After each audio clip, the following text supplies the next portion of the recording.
You starting in New Jersey and then being sent down to Binghamton, and so when you finally get news that you're being traded and you get an opportunity to play, was that kind of a welcome change for you?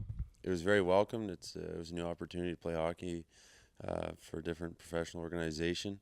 It was awesome. The Calgary Flames treated me really well. I've enjoyed my time here, and I have nothing but great things to say.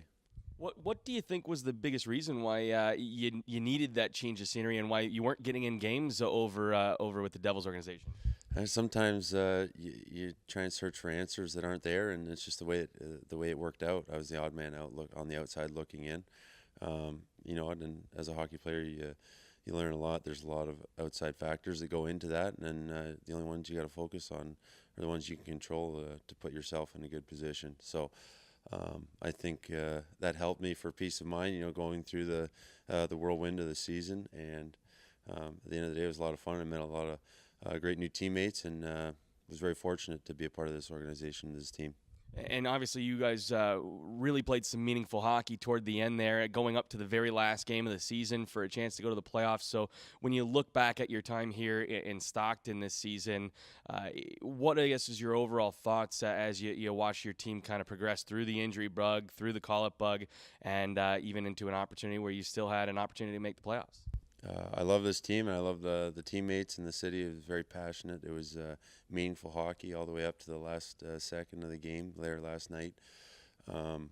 It was refreshing because I've been in that situation before where you get 10, 15 games out and your place is solidified that you can't make the playoffs, and it's really hard. It's a mental grind to bring your best to the rink for pride and your teammates, your organization, but to have it something really on the line, it really gives you a bone to chew on, goals to set. It's a lot easier to get in a mind frame of bringing your best. And I think our team did that. We fell just a little bit short, but a lot to learn from. And it's too bad because I think this team rides a lot of momentum, and I think we could have done some damage in the playoffs. For you, obviously, as kind of an older defenseman, part of your job is to try and help the young guys. And I think when you look at who you were paired with an awful lot, and Josh Healy, a young guy, plays a heavier style despite not being necessarily a big guy.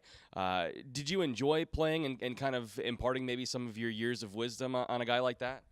Yeah, I don't think that's no one ever told me that's how it was or that's the setup. It just kind of played out, and I remember it happens really quick, going from being on your entry level to being 4 years off of it. Things go by fast. I just said enjoy it, and I never said try to tell them too much, give them some paralysis by analysis, but just little things here and there. It takes time. There's no better lesson than learning on your own. So I think he'll be just fine. A lot of lessons to learn, but I think he has a bright future. Was it a little bit interesting for you when you came here that you had a former teammate like Cody Golubeff on the other side as well, being able to play with him and see him day in and day out? It was really refreshing. I was in his wedding party this summer. We spent a lot of great times together, lived together our first year pro. We've gone through a really good times together. We signing our first NHL contracts with Columbus to a lot of hard times. We've seen each other struggle. We've seen each other grow, and to have that familiar face here was really nice. He treated me great. He gave me a room to sleep in the first week I was here until I got my feet under me. Awesome guy, and made the transition that much smoother. For you, obviously, now you get a little bit of time to exhale before you have to go into the business part of hockey and then ultimately training to get ready for next season. So in between now and then, you have any fun off-season plans that you're looking forward to? Yeah, usually I take a trip at the end of the year just to kind of really relax and hit the reset button. I have a friend getting married overseas.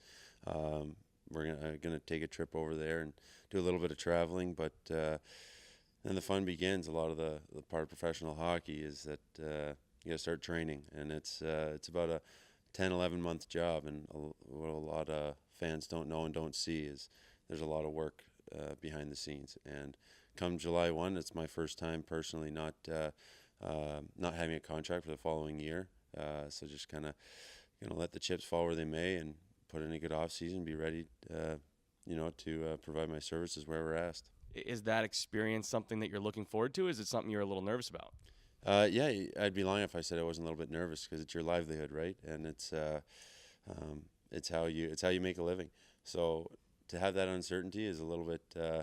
It's a different feeling, but you know what? After the last couple of years I've been through and a couple of organizations moving around a bit, there's not too many moves that'll shake me up. So I'm just looking forward to it because I'm going to get to meet, some new people and it'll be fun.